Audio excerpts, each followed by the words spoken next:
GST வரி விதிப்பு முறையில் மிகப்பெரிய சீர்திருத்தம் செய்வதாக ஒரு தகவல் வெளிவந்திருக்கு.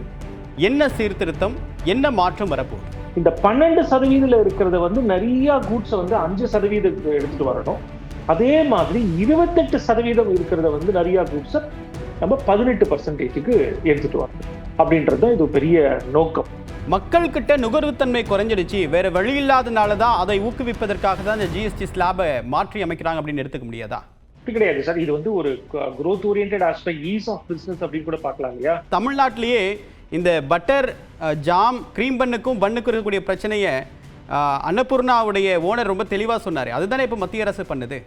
அவர் அன்னபூர்ணா அன்னைக்கு சொன்னது அது ஒரு தப்பான ஒரு ஸ்டாண்ட் எடுத்து அவர் சொல்லிட்டாரு. அவர் புரிஞ்சது. அவர் சொன்னது ஒன்று, அவங்க கம்பெனியில் சார்ஜ் பண்ணது ஒன்று. பட் அது ஒரு சின்ன விஷயம் சார். பட் ஒரு எக்கனாமிக் மேக்ரோ ஸ்பெசிஃபிக்ல பார்த்தோம் அப்படின்னா, ஃபுட்டுக்கு ஒரு ஜிஎஸ்டி, அது டெலிவரி பண்ணுற ஒரு டெலிவரிக்கு ஒரு ஜிஎஸ்டி அப்படின்னு தொடர்ச்சியாக இந்த விலைவாசி அதிகரிக்க தான் இந்த ஜிஎஸ்டி வித்துட்டு இருக்கு அப்படின்ற ஒரு குற்றச்சாட்டு. அதாவது இல்ல டெலிவரிக்கு ஜிஎஸ்டி கிடையாது சார். இந்த டெலிவரி பிளாட், அதாவது ஸ்விக்கியில ஒரு டெலிவரிக்குன்னு பிளாட்ஃபார்ம் ஃபீ அப்படின்னு ஒன்று போடுறாங்க. அந்த பிளாட்ஃபார்ம் ஃபீ அப்படின்றது ஒரு சர்வீஸ் இன்கம். அதுல அவங்களுக்கு ஜிஎஸ்டி அவங்க சார்ஜ் பண்றாங்க. டெலிவரி பண்றதுக்கான ஜிஎஸ்டி கிடையாது.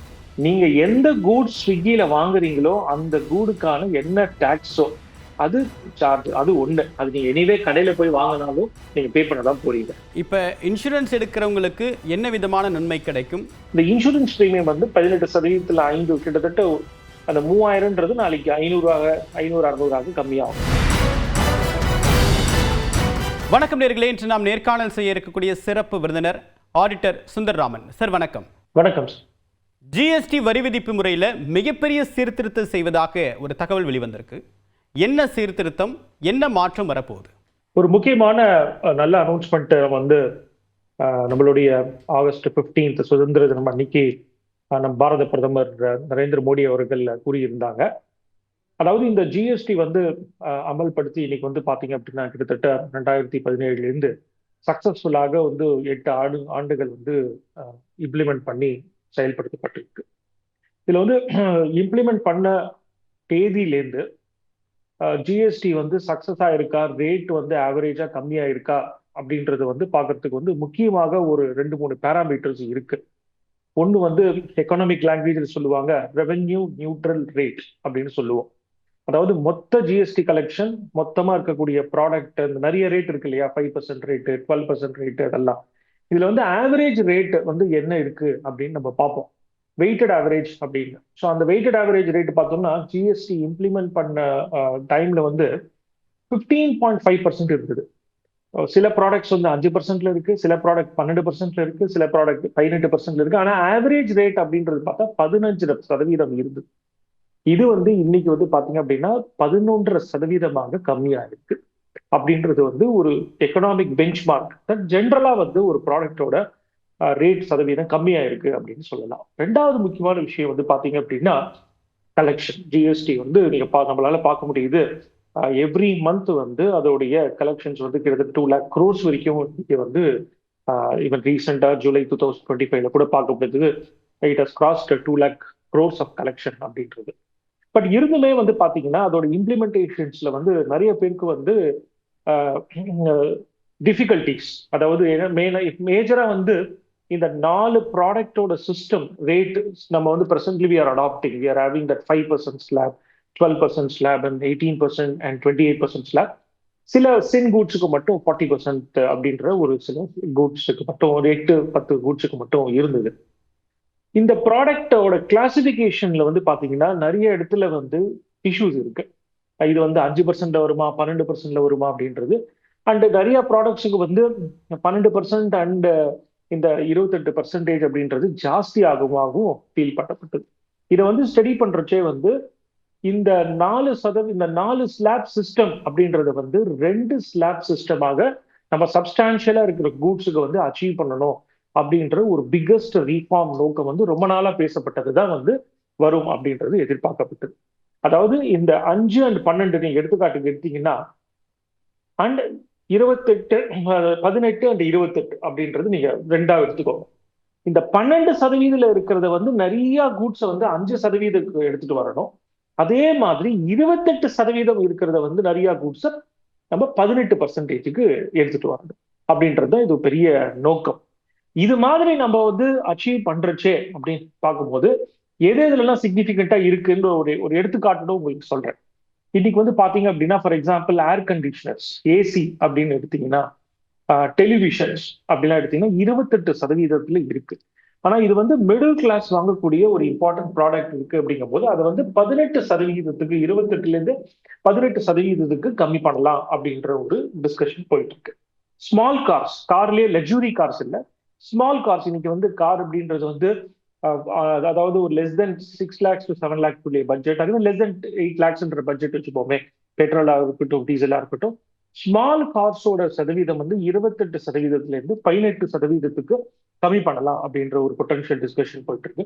ரொம்ப நாளாவே வந்து பார்த்தோம் அப்படின்னா இந்த இன்சூரன்ஸ் பிரீமியத்துக்கான ஜிஎஸ்டி வந்து மெடிக்கல் இன்சூரன்ஸ் பிரீமியம் நிறைய சீனியர் சிட்டிசன்ஸ்க்குலாம் வந்து அவங்களுடைய ஹெல்த் ப்ரொடெக்ஷனுக்காக வந்து 18%, எல்லா சர்வீஸ் இதுக்குமே வந்து 18% தான் ஜிஎஸ்டி. அதை வந்து 5% கம்மி பண்ணணுன்றது ஒரு லாங் பெண்டிங் டிமாண்டு. அதுவும் இந்த ரேஷனலைசேஷன் ரிஃபார்ம்ஸ், அப்படி ஜிஎஸ்டி ரிஃபார்ம்ஸ் சொல்லலாம், இதுல கொண்டு வரப்படும். There is even a possibility கம்ப்ளீட்டா 0% ஆன் இன்சூரன்ஸ் பிரீமியம் பண்றதுக்கு கூட வாய்ப்புகள் இருக்கு. அண்ட் பேக்கேஜ் ஃபுட்ஸ் நார்மலா பாத்தீங்கன்னா பேசிக் எசென்ஷியல் ஜிஎஸ்டில வந்து நம்மளுக்கு 4% ரேட் இருந்தா கூட சார், பேசிக் எசென்ஷியல் ஐட்டம்ஸ் நீங்க பாத்தீங்க அப்படின்னா அன்றாட யூஸ் பண்றதுக்கு 0% தான் இருக்கு. பட் இதே ஃபுட் ஐட்டம்ஸ் வந்து பேக்கேஜ் ஆகி நாளைக்கு ஒரு ப்ராசஸ்டு ஐட்டம்ஸா, ரெடிமேட் மிக்ஸ் ஐட்டம்ஸா நீங்க நிறைய கடையில பாப்பீங்க, readymade bonda mix, readymade bajji mix, அது மாதிரிலாம் இருக்கும். இதுக்கெல்லாம் வந்து 12% ரேட் சில இடத்துல இருக்கு. அதை வந்து 5% கொண்டு வரணும் அப்படின்னு பாக்குறாங்க. Including tooth powders, snacks, beverages, இதுக்கெல்லாம் வந்து 12% ஐட்டத்துல இருந்து 5% இதுக்கு ரெடியூஸ் பண்ணி கொண்டு வரலாம் அப்படின்றது.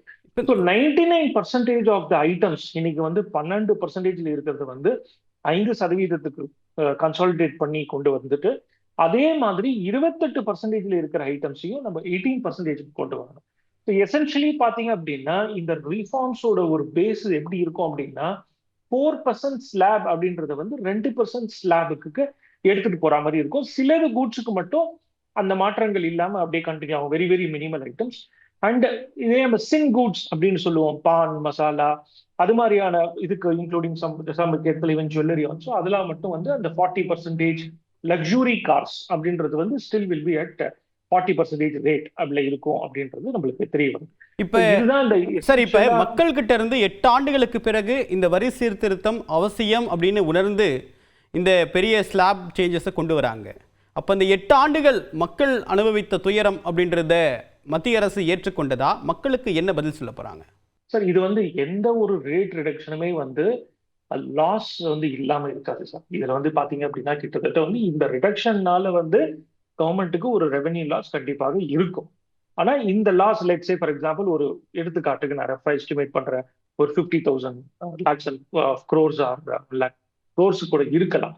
அது வந்து அவங்க அந்த டெபிசிட் அலோகேஷன்ஸை ரெக்கவர் பண்ண முடியுன்ற ஒரு பிளானோட தான் இந்த ரிடக்ஷனை கொண்டு வருவாங்க.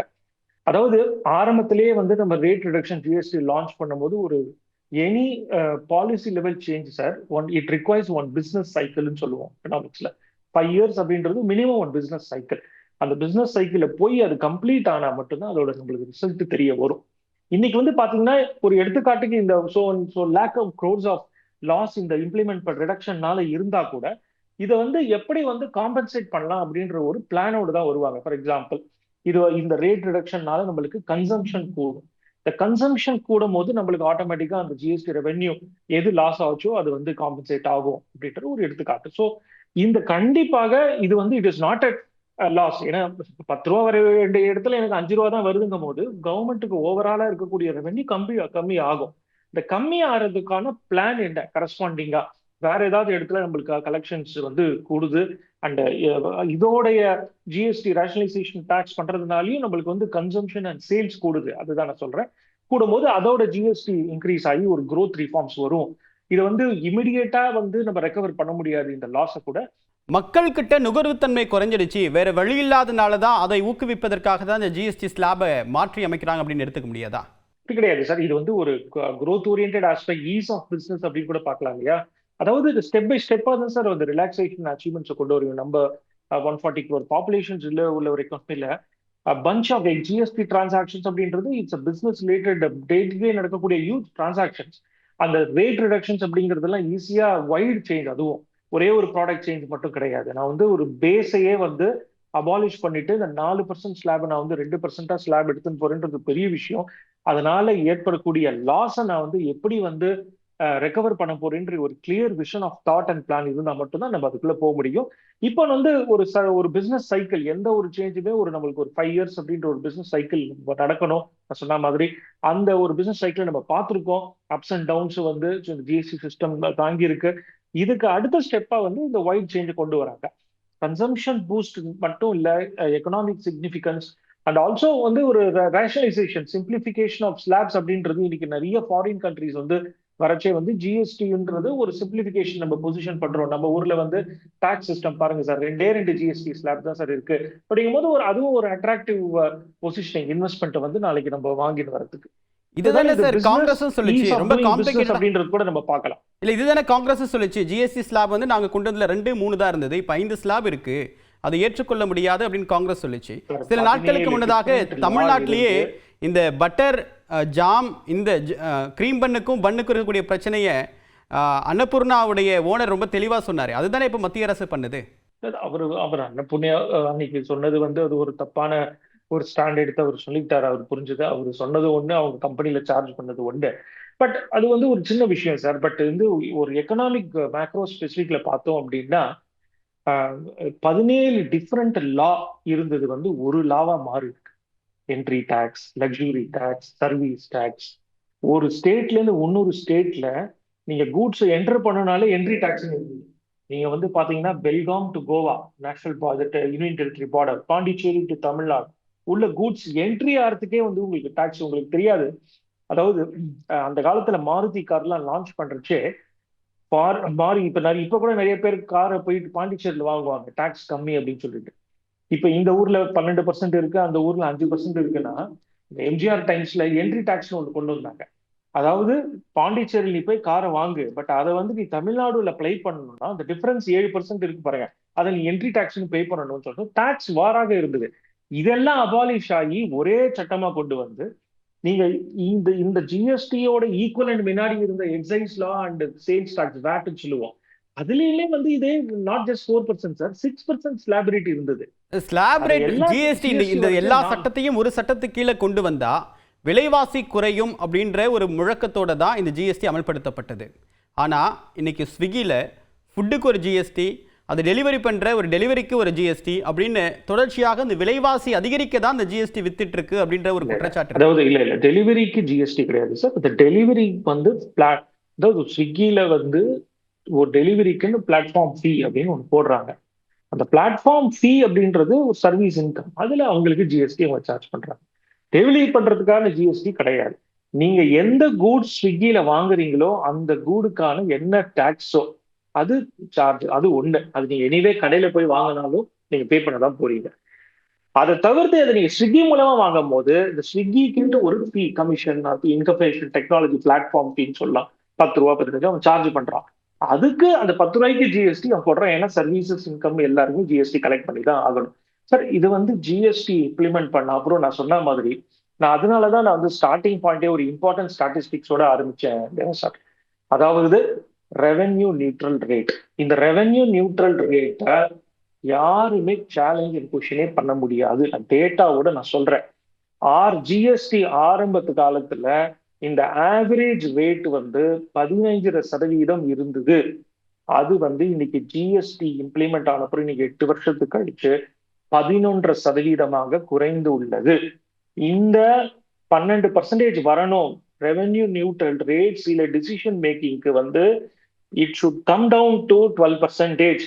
அப்பதான் இந்த ஸ்லாப் ரேட் சேஞ்ச் வந்து எஃபெக்டிவாக இருக்கும் அப்படின்றது தான் ஒரு முக்கியமான பிராட் எக்கனாமிக் பேராமீட்டர். அதை நம்ம அச்சீவ் பண்ணிட்டு அப்புறமாக தான். ஸோ இந்த ரிடக்ஷனுக்கான அர்த்தமே ஜிஎஸ்டி ரேட், ஜிஎஸ்டினால ப்ராடக்ட் ரேட் குறையில, ஜிஎஸ்டி ரேட் கம்மியா இருக்கு அப்படின்றது தான் அர்த்தம். அந்த ரெவென்யூ நியூட்ரல் ரேட் ஆவரேஜ் ரேட்டை நம்ம ரிடக்ஷன் அச்சீவ் பண்ண அப்புறம் தான் இந்த ஸ்லாப் ஜிஎஸ்டி ரிஃபார்ம்ஸுக்கு நம்ம போகிறோம் அப்படின்றது முக்கியமான விஷயம். சார், இப்போ இந்த மாற்றம் வருவதன் மூலமா எந்தெந்த பொருட்களுடைய விலை குறைய வாய்ப்பு இருக்கு? பொதுமக்கள் எந்த மாதிரியான பொருட்களை தீபாவளிக்கு வரைக்கும் காத்திருந்து வாங்கலாம்? முக்கியமான தீபாவளியா இருக்க போது அனைவருக்கும். நிறைய பேர் கூட இப்பயே மெசேஜ் பண்றாங்க, கார் வாங்கலாம்னு இருக்கேன் சார், கொஞ்சம் வெயிட் பண்ணி வாங்கட்டுமா, இல்லட்டா இப்பயே வாங்கிடலாமா, ஏதாவது சிக்னிஃபிகண்ட் ரேட் ரிடக்ஷன் இருக்குமா அப்படின்னு சொல்லி. கண்டிப்பாக ஏர் கண்டிஷனர் நான் ஆரம்பிச்சு சொன்ன மாதிரி 2 வீலர்ஸ் அண்ட் ஏர் கண்டிஷனர்ஸ் வந்து 28% இப்ப இருக்கு. அது வந்து 18% குறையறதுக்கு வாய்ப்புகள் உள்ளது. ஸ்மால் கார்ஸ் அப்படின்றது வந்து 28% இப்ப இருக்கு. அது வந்து 18% குறையறதுக்கான வாய்ப்புகள் இருக்கு. அதே மாதிரி அன்றாடத்தை யூஸ் பண்ணக்கூடிய நம்ம டூத் பவுடர்ஸ், அந்த ஸ்நாக்ஸ் ஐட்டம்ஸ், பீவரேஜஸ் இதெல்லாம் 12% இப்போ இருக்கு. இது வந்து 5% கம்மியாகிறதுக்கான வாய்ப்புகள் இருக்கு. Processed and packaged food items அது வந்து இப்போ 12% இருக்கு. அது 5% கம்மியாகிறதுக்கான வாய்ப்புகள் உள்ளது. இன்சூரன்ஸ் பிரீமியம் முக்கியமாக 18% இப்ப இருக்கு. இது ரொம்ப நாளா நம்ம பேசக்கூடிய ஒரு டிமாண்ட். இது வந்து 5% கம்மியாகிறதுக்கான வாய்ப்புகள் உள்ளது. இப்போ சராசரியா ஒரு 8 லட்சம் ரூபா ஒரு கார் வாங்குறோம் அப்படி ஆன் ரோட் பிரைஸ் அப்படின்னா எவ்வளவு குறைய வாய்ப்பு இருக்கு? 80,000 ரூபாய் கம்மியாகிறதுக்கு வாய்ப்பு 10%. 28 18 கம்மியாது அப்படின்னா 10%. 80,000 ரூபாய் கம்மியாகிறதுக்கான வாய்ப்பு. 2 வீலர்ஸுக்கும் இது பொருந்துமா? 2 வீலர்ஸுக்கும் சேம் 18% 18% கம்மியாகிறதுக்கான வாய்ப்புகள். அந்த 10% சேவிங்ஸ் இருக்கு. ஸோ அந்த நேச்சுரலா சார் இது இம்பார்ட்டன்ட். ஒரே ஒரு விஷயம் என்ன அப்படின்னா, இந்த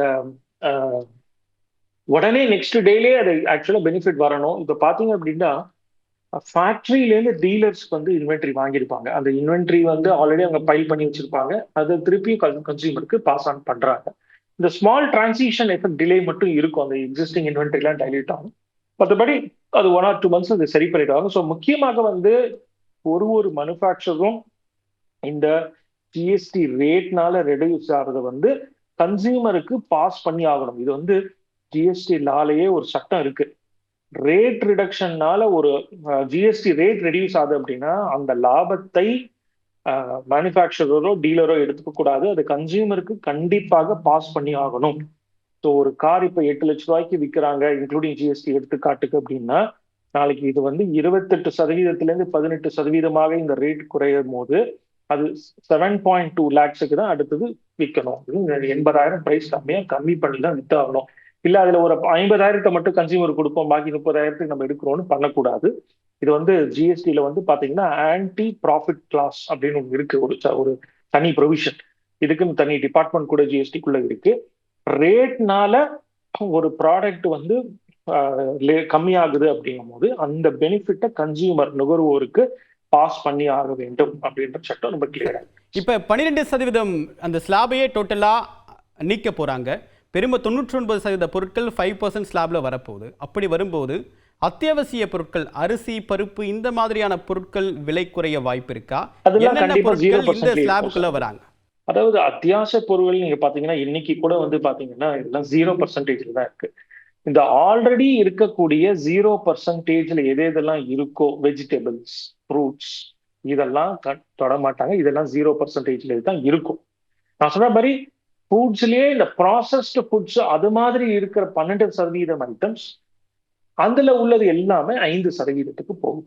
ஸோ இந்த 12% இருக்கிற சிக்னிபிகண்ட் ஐட்டம்ஸ் 5%க்கும் 28% இருக்கிற சப்ஸ்டான்ஷியல் ஐட்டம்ஸ் 18%க்கும் கன்சாலிடேட் பண்றோம். சரி, இப்போ இன்சூரன்ஸ் எடுக்கிறவங்களுக்கு என்ன விதமான நன்மை கிடைக்கும்? எவ்வளவு அவங்களால சேவ் பண்ண முடியும் வருஷத்துக்கு? இப்போ நான் வந்து இன்னைக்கு வந்து ஒரு 20,000 ரூபாய் இன்சூரன்ஸ் ப்ரீமியம் பே பண்றேன்னு மெடிக்கல் இன்சூரன்ஸ். அதுல 18% வந்து ஜிஎஸ்டி இருக்கு. விச் மீன்ஸ் அது வந்து கிட்டத்தட்ட உங்களுக்கு 3,000 சில்லரை வந்து ஜிஎஸ்டி ஃபீ. இதை வந்து 5%க்கு கம்மி பண்ணணும். ஏன்னா சர்வீஸ்ல வந்து எல்லாமே சர்வீஸ்ல வந்து இது சிக்னிபிகண்டா இந்த 18% வந்து பெரிய சேஞ்ச் இருக்காது. ஒரு சில ஐட்டம் மட்டும் considering the very importance of that அப்படிங்கிறதுல இந்த இன்சூரன்ஸ் பிரீமியம் வந்து 18%ல 5 கிட்டத்தட்ட அந்த 3,000ன்றது நாளைக்கு 500-600 கம்மியாகும். ஸோ 1/3 கிட்டத்தட்ட ஆகுது.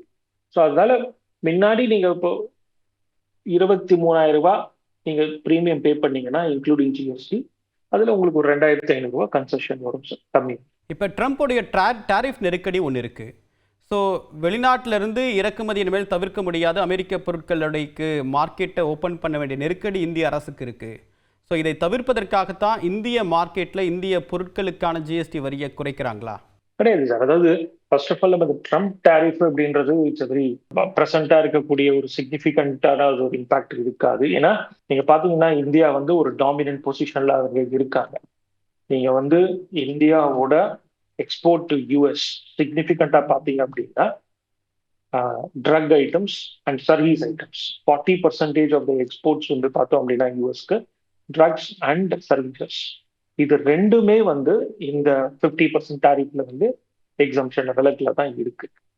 அண்ட் அது மட்டும் இல்லை, நீங்க பாத்தீங்கன்னா ஓவராலா இந்த சர்வீசஸோட dependency US dependency on the services ஆனால் இந்தியாவில் இருக்கிறது வந்து ரொம்ப சப்ஸ்டான்ஷியல். சாஃப்ட்வேர்ஸ் அது மாதிரியான ஐடி சிக்னிஃபிகன்ஸ்ல அது நம்மளுக்கு வந்து இருக்கக்கூடிய ஒரு மிகப்பெரிய வெப்பன். ஸோ அது it's a long term difference strategy. இப்போ நிறைய பேர் மேனுஃபேக்சர்ஸ்லாம் என்ன பிளான் பண்றாங்க அப்படின்னா சில இடத்துல வந்து டைரக்டா யூஎஸ் அனுப்பாம நம்ம பங்களாதேஷ் மூலமா அனுப்பலாமா, அது மாதிரியான ஒரு ஸ்மால் சர்க்கும் சைக்ளிக் ஆப்பர்ச்சுனிட்டிஸை மட்டும்தான் எல்லாரும் பிசினஸ் ஆண்டர்பிரினியர்ஸ் தேடிட்டு இருக்காங்களே தவிர்த்து இதனால வந்து யூஎஸ் கவர்மெண்ட்டுக்கு தான் சிக்னிஃபிகண்டா லாஸா இருக்கும் அப்படின்றத நான் இப்பயே ரொம்ப தெளிவா பதிவிடுறேன். இது வந்து பியூர்லி இந்த ஜிஎஸ்டி ரிஃபார்ம்ஸ் அப்படின்றது நான் சொன்ன மாதிரி ஒரு கம்ப்ளீட் பிசினஸ் சைக்கிள் நம்ம வெயிட் பண்ணி ரிடக்ஷன் இன் ஆவரேஜ் ரேட் அச்சீவ் பண்ண அப்புறமாக ஸ்ட்ராங்கா எடுக்கக்கூடிய ஒரு முடிவாக இது இருக்கும். இது வந்து ஒரு மிடில் கிளாஸஸ்க்கு வந்து ஒரு பெரிய பூமாக இருக்க வேண்டும். கம்ப்ளைண்ட்ஸ் இஷ்யூ லார்ஜா பிசினஸ் பண்றவங்களுக்கும் வெளிநாட்டுல இருந்து இன்வெஸ்ட் பண்றவங்களுக்கும் இந்தியத்துல ஜிஎஸ்டி சட்டம் இவ்வளவு சிம்பிளிபிகேஷனா தான் இருக்கு. அடுத்தது கிராஜுவலா இப்ப வந்து மிகப்பெரிய ஒரு குற்றச்சாட்டு என்ன இருக்கு அப்படின்னா நிறைய கிளாசிபிகேஷன் ஆஃப் கூட்ஸ், நிறைய எந்த கூட்ஸ் எதுல வரும், எந்த இதுல ரேட்ல வரும் அப்படின்றது ஒரு குழப்பம் லால இருக்கு. அதெல்லாம் வந்து சிம்பிளிபிகேஷன் ஆகும். அதுதான் வந்து லிட்டிகேஷன் ஃப்ரீ அப்படின்னு சொல்லுவோம். ஏன்னா இன்னைக்கு கூட பாத்தீங்க அப்படின்னா ஒரு எல்லாமே இன்டர்பிரிட்டேஷன் தான். நாங்கள் வந்து ப்ராக்டிக்கலா பார்த்துட்டு இருக்கோம். பட்டி ஒரு கம்பெனிக்கு நாங்கள் அட்வைஸ் பண்றோம், பஜ்ஜி போண்டா மிக்ஸ் அப்படின்னு சொல்லி விற்கிறாங்க. நாங்க சொல்றோம் அது 5% வரும்னு ஒரு இன்டர்பிரிட்டேஷன்ல, டிபார்ட்மெண்ட்ல சொல்றாங்க அது 18% வரும் சார் அப்படின்னு சொல்றாங்க. ஒரு ஸ்மால் லைன் ஐட்டம். ஏன்னா ஒரு ஜிஎஸ்டிக்கும் உங்களுக்கு தெரியும் ஒரு ப்ராடக்ட்டுக்கும் ஹெச்எஸ்என் நம்பர்னு சொல்லுவோம், ஹார்மனைஸ் சிஸ்டம் ஆஃப் கோடுன்னு. ஒரு ப்ராடக்ட்டுக்கும் கோடு கொடுத்து அதுல கிளாசிபிகேஷன் புக்ஸ் ஒரு பெரிய ரேட் புக் எடுத்து நம்ம பார்த்து எதுல ஃபிட் ஆகுதுன்னு பார்ப்போம். நம்ம ஒரு இன்டர்பிரிட்டேஷன் எடுக்கும். ஸோ இது மாதிரியான நிறைய இஷ்யூஸ் வந்து கிளாசிபிகேஷன் இஷ்யூஸ் நம்ம இதை சொல்லுவோம். இது மாதிரி நிறைய ஐட்டத்துக்கு வந்து கிளாசிபிகேஷன் இஷ்யூஸ் வந்து நிறைய டிபார்ட்மெண்ட்ல இருக்கு. இந்த சிம்பிளிபிகேஷன் வந்து பார்த்தோம் அப்படின்னா முக்கியமா அந்த கிளாசிபிகேஷன் இஷ்யூஸ் எல்லாத்தையும் ப்ராப்ளத்தையும் சால்வ் பண்ணிடும் சிக்னிஃபிகண்டா. இன்னைக்கு வந்து ஜிஎஸ்டி லான்ச் பண்ண ஒரு 7-8 வருஷம் அதுக்கப்புறம் நிறைய லிட்டிகேஷன்ஸ் இப்போ வந்துட்டு இருக்கு டிபார்ட்மெண்ட்ல. அதுல வந்து 50% of more of the litigation வந்து கிளாசிபிகேஷன் இஷ்யூஸா தான் இருக்கு. இந்த ப்ராடக்ட்டுக்கு எந்த ஸ்லாப கரெக்டா ஃபிக்ஸ் ஆகும் அப்படின்றது ஒரு பெரிய இன்டர்பிரேஷன் இஷ்யூஸ் இருக்கு. அந்த காலத்துல வந்து பாத்தீங்க அப்படின்னா விவிட்லி ரிமெம்பர் நான் ஒரு கேஸ் கூட ஆர்கியூ கூட பண்ணியிருக்கேன்.